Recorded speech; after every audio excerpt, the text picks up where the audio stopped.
Hey, what's going on, guys? We're back with Alliance War Season 24, War number 8. We're bringing in Dr. Doom, Human Torch, and Big Boy Apocalypse. And this is a pretty interesting war here. We did get slightly mismatched, I would say. Our opponents are pretty stacked, very high average member rating and alliance rating, so we knew our backs were up against it early in this one. But we're going to scout Path 5 here. And Path 5 is not too bad. This is pretty easy stuff for my roster, I would say. You can see that Mojo boss that we got over there. Pretty decent placement. I would say the placement strategy is pretty good by this alliance, to be honest. But we're going to hop in here on Path 5, and we've got this Nova up first. And this definitely is not the best place for Nova, I would say. This definitely is where I'd want to see him because it doesn't have the heavy hitter node on it the way it did previously. So I can punish his heavy attack if I don't get the parries, and ultimately that's really what I want. I had an invulnerability boost expiring, so I threw it on for this first part of the war just as a little extra caution. You can see the other few boosts I put on, but you know, it's the ebb and flow intercept, or excuse me, ebb and flow knockdown node. So with Dr. Doom, this is going to be pretty straightforward. We basically don't need to parry. We don't need to get that parry stun, because what we're going to do is just punish his heavy attacks. So you can see the protection he's got up. All we need to do is get a heavy off, knock him down, the protection goes away, let him hit into our block. We've got a really tanky Doom here. Bait the special one, we're just going to block it outright. Going to knock him back down. He gets the protection back. I accidentally throw a special 2 here. I thought I was still at only 1 bar of power. So that was a mistake by me to throw that, but whatever. This fight's working out really well. He's throwing his special 1s easily. We don't have to worry about him gaining too much power. This time we do throw the special 1, and that's going to knock him down and give us our Fury back as it had just expired. We're draining his power with our hits. We're going to go in with another special 1 here. And yeah, one more special 1. Knock him down again, get the Fury back. He plays pretty passive, but he had that shock, so we get the passive stun with our heavy and knock him down. So yeah, full attack bonus achieved. Relatively easy fight, 41 hits. Like I said, I think Nova would be a much tougher defender on the heavy hitter node here, which is where this Dr. Doom is. So just my personal opinion, but everyone's different. This Dr. Doom, like I said, has the heavy hitter, and he's on the ebb and flow knockdown node. He's a 5-star, rank 5. We're going to use Human Torch for this fight, obviously. And this, again, is a pretty standard fight for my Human Torch. We're going to heavy in the beginning to knock him down. So we get that Fury early, and then it's just medium, light, mediums. We're going to enter our Nova Flame here, so that's awesome. We didn't have to use our pre-fight. The Fury's going to expire in just a second. There we go. So he restored it, but he's already at 43% health. And yeah, we're going to knock him down again. We missed a few parries there. We're just going to block the first 2 hits of the special 2 and then dex the last part of it. So we didn't take much damage from that. We're going to throw the special 2 right here. That's going to knock him down again and get the stun. And a few more hits and he's down. So yeah, it's a pretty standard fight. Human Torch, just so good for those Mystic defenders, man. It's crazy. 29 hits and he dropped without problem. So into section 2 we go, where we have another Dr. Doom, and this time it's a 6-star rank 3 Dr. Doom. So a little more challenging. He is on the ebb and flow intercept node, which again is a little more challenging if we don't go for an intercept. We boosted up pretty big for this fight because we don't have to worry about the protect global, but we don't use our flame on pre-fight ability here. So yeah, I was a little concerned about this fight, just a little. I wasn't sure exactly how much damage my Incinerates would be doing with that damage cap on them, but we enter our Nova Flame really early, which is great. We dex the special 1, and you know, honestly, I'm really not noticing that big of a difference. he's already down to 74% here, and that's only with 14 hits. So really not too problematic. As soon as I saw that, I was pretty sure I could outlast him. He's obviously doing a decent amount of damage through the block because he's so stacked.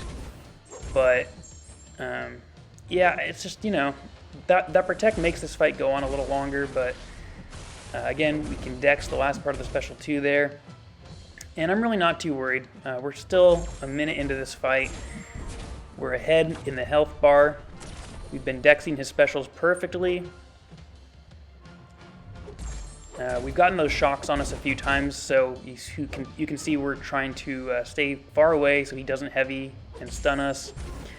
But this fight is pretty much over now. We're going to throw one more special 2, knock him down, stack those incinerates, enter our Nova form, and he's just melting away so quick. The power stings do him in when he tries to activate the special 2. And yeah, that's another pretty clean fight for Human Torch there. So full attack bonus achieved. This one went 56 hits, so it was definitely a longer fight, but ultimately pretty smooth. And that takes us to our next opponent here, which is this Mole Man. And he's a 5-star rank 5, so you can still see the boost that we have on. Again, we're not worried about the Protect Global because Apocalypse is large or extra large. And if we knock him down, it's going to remove it. But this is the Redoubled Determination Ebb and Flow Intercept node. And this is pretty good placement for Mole Man, I would say. He's obviously got the protection up from the Ebb and Flow Intercept, so we're going to see what we can do without intercepting him and see how this fight goes. So we put on 2 bleeds, and you can see exactly how much more power he's gaining with those bleeds on, or with the poison on now. He's getting to his bars of power pretty quick. So, you know, I noticed that early on. It doesn't really matter to me which special he throws. I can pretty much evade both of them with the same amount of ease. So I wasn't worried about him throwing his specials. They're probably not going to hit me.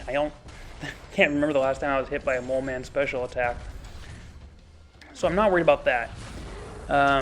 And he's throwing them really liberally, actually. So he's being very generous by throwing his specials for me whenever there's a slight opening, which is perfect for me. That's exactly what I want. I don't want to get backed up. But he is throwing a lot of them, and that's, again, because of Redoubled Determination. So that makes this fight a little more challenging and longer, just because I have to wait for his special animations to finish. They are a bit lengthy. And, you know, at this point, obviously, the fight's going really well. We've hit him 59 times, and he's down to, like, 70% health. But we've also taken 1 minute and 30 seconds off the clock already. So I saw that right here, and even though I'm playing this fight perfectly, I'm just not doing enough damage. So I did get a little worried about timing out. Obviously, had Apocalypse been ramped up and had more charges, I could have done some more damage with his specials. But the way it is right now, I'm really not doing a whole lot with these, with that protection still up. So I am a little concerned about that. Right here, we're going to dex another special 2. But you can see how many specials he's throwing in comparison to us. He's just, you know, he's gaining that power so fast because of Redoubled Determination. I can barely do a 5-hit combo into him when he has a decent amount of power. So, you know, I decide that at this point I'm going to gamble a little bit. So we've got 2 minutes and 30 seconds on the timer. He's down to approximately 50% health. And I'm going to bait this special 2. And once he throws this, I believe this is where I'm going to decide to go for an intercept so I can throw my special 2 off and get some damage off of it. And there we go. We get a really, really clutch special intercept off so we can throw the special 2 into him. And there's a pretty good chunk of damage, so that definitely paid off. It wasn't until after the fight that I realized just how risky that was. Had I not timed that intercept correctly and he had been sitting there blocking instead of dashing into us, he would have retaliated and gone unstoppable briefly and just destroyed us. So definitely a gamble on my part to rush this fight along. You know, to be honest, I don't know if I would have timed out or not without it. I'm kind of thinking I would have, though, based on where we are right now with 1 minute and 30 seconds left and him still being at like 15% health. I think without that intercept and that special 2 doing all that damage, there's a good chance this would have been a timeout. So ultimately, it worked out. Definitely not the safest play, but we're at 150 hits here. This fight is definitely taking some time. We're still obviously way ahead in health, and you know, this fight is almost over. I just need him to throw one more special here, and now he starts to get stingy with it, which is making me a little nervous because I'm getting backed up and we're under 1 minute to go. So I need him to throw this special like really badly. Finally, he cooperates and throws it. We're gonna go in, punish it with a combo followed by a special 2, and this should just about do it. 45 seconds left, 168 hits. That was a marathon fight for sure, and I just ended up coming away from it feeling pretty lucky, honestly. I was definitely concerned about that fight from the very beginning. I thought it might have been my toughest fight of the war, but ultimately it worked out, and yeah, we get the full attack bonus and no deaths. And that brings us to the Ebb and Flow Intercept Redoubled Determination Apocalypse. So this is a 6-star rank 2 Apocalypse, and this is what we wanted to save our Human Torch's pre-fight for. So we're going to flame on for this fight, and we let the boosts fall off, I believe, because Apocalypse is large or extra large, and I didn't want to trigger that Protect. So we're not hitting as hard as we were. We obviously healed Torch up a bit, and this is kind of like that Dr. Doom fight. We're just going to see how much damage we can do with these Incinerates and obviously our passives. So right off the bat, this looks pretty good. I'm just kind of assessing the damage after 14 hits, and you know, I kind of make the determination here that we're not going to time out in this fight. I think I would have to really mess up to time out, and we're going to throw the special 2 off right here. We don't activate Protect, which is great. He's got a lot of power stings on him here, so I'm trying to get him to throw this special, and yeah, that does a pretty good chunk of damage. We take the 3 hits on the block. We evade the rest, though. So all good. We're looking really good in this fight. This is pretty in the bag at this point, I would say, even though we're still a ways away from ending the fight. The damage he's taking, the damage we're dealing, and you know, only a minute going by, I'm pretty sure we've got this. We're dexing his special 2 really well. We obviously have to take those 3 hits on the block just to be safe, but it's not doing a lot of damage. Right here, I definitely screw up and I just totally miss a parry. Fortunately, he didn't really make it count. He didn't take a ton of damage on it, and the power stings and the incinerates ended up killing him before he could throw a special. So a little close there at the end, but we get the full attack bonus, and that's what really matters. So after he drops, we move on to the mini boss island here, where we have this Apocalypse. So this is our second Apocalypse fight of the war now, and someone else went in and placed their Human Torch pre-fight for me. So it's the Stunning Reflection, Polka Dot Power, Stun, Invulnerability node. And I've died to this Apocalypse this season already using Sorcerer Supreme, and that was only because I accidentally parried. So I actually removed the parry mastery for this fight because I really didn't want that to happen again. The war was decently close at this point, so I certainly wanted to make sure that I gave myself the best chance to win this fight without doing something stupid. So obviously this is basically a fight that we play Stun Immune. We're not going to be gaining any power because the passive Incinerates do not count as Incinerates, and so that's fine. The Power Stings and the passive Incinerates from the Nova Flame are going to be doing all the damage here. I don't need to throw specials with Human Torch. And again, this is basically the same kind of strategy we employed for that last Apocalypse fight. We're going to try to bait out the special 2s, and instead of parrying and stunning him, we're just going to block, bait out the heavies, or you know, go in after his combos, or go in after his special attacks. Those are the openings we're going to get here. And we're a minute into the fight. He's down to under 50%, and we still have a pretty good amount of health, so the block damage really isn't accounting for a lot yet. And the Incinerates are definitely doing their job, but right here, I go for an intercept. I was holding my block. It looked like he was dashing at me. Instead, he threw a special attack while I was coming at him, and he was down to 20%. That fight was pretty much over. We were only 27 hits in, and he was about to drop. That is so disappointing. I walked away and was like, really? I mean, I've died to that node before because of the stunning reflection mistake, but to take the mastery off, to not make a mistake and play perfectly, and just to do something stupid like that in the end, it didn't really make sense. So I'm not sure exactly why I did it. I certainly didn't need to, but fortunately, it only gave Apocalypse his third charge, so he doesn't have 4.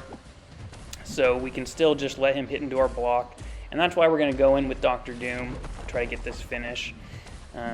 Dr. Doom's shock are obviously a damage over time effect, so we are going to be gaining power when Apocalypse has that shock on him. But Dr. Doom has such a high attack, you know, we're just doing most of our damage through our regular 5-hit combos anyway.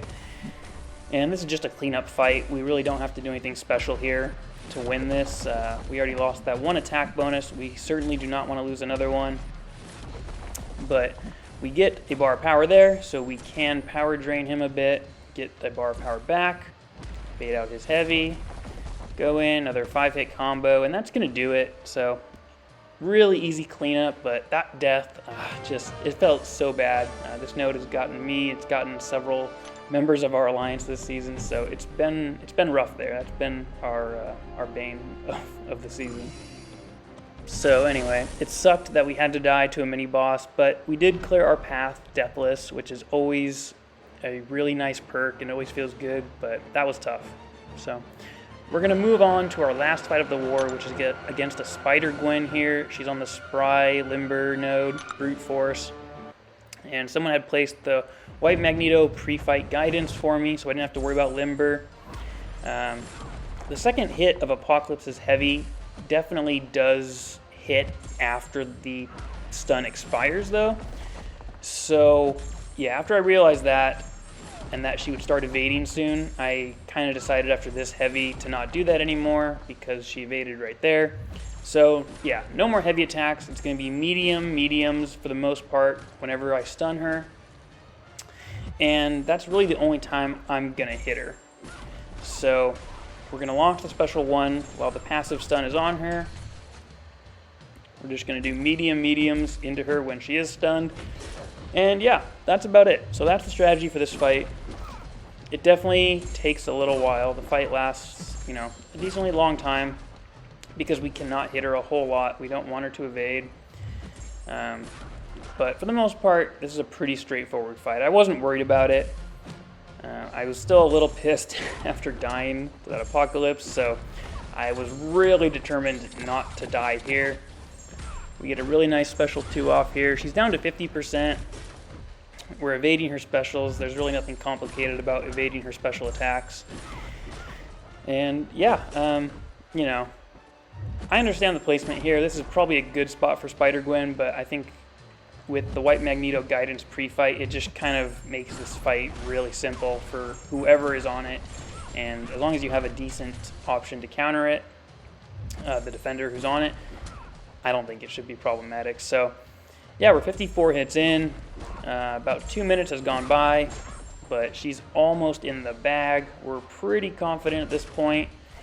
This fight is pretty much over. We're going to throw a special 1 here on the next stun. There it goes. And this isn't quite going to do it, but like I said, she's basically done here. She's in Assassin's range, so we're dealing more damage with every hit.